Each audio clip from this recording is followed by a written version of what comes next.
এই যে টুকরোটা ভেঙে গেল, একটা টুকরো, এই যে এরকম আছে। ট্রাই করে দেখি কেমন আছে।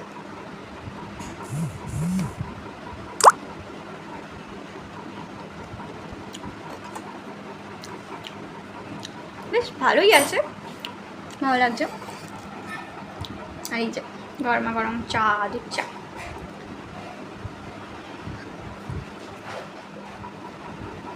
সন্ধ্যেবেলার চা। এমনি দুধ চা তো সেরকম খাওয়া হয় না, মাঝে মধ্যে খাওয়া হয়। যাই হোক, একদিকে খাওয়া হয় না, ভালো আছে। দুধ চা তো শরীরের জন্য খুব একটা ভালো না, তাই জন্য। আবার কি, দুধ চা খেলে এই এই অল্পই খাওয়া হয়, এরকমই। এই ছোট্ট কাপ, এটা খুব একটা বড় কাপ নয়, ঠিক আছে। কি দারুণ লাগে বাবা দুধ চা। একদিকে ক্ষতি করে ঠিকই, কিন্তু দুধ চা যা দারুণ লাগে না খেতে বন্ধুরা। মাঝে মধ্যে ধরো সকাল টাইমটা বা টিফিন করার পর যদি একটু চা হয়ে যায় তাহলে দারুণ।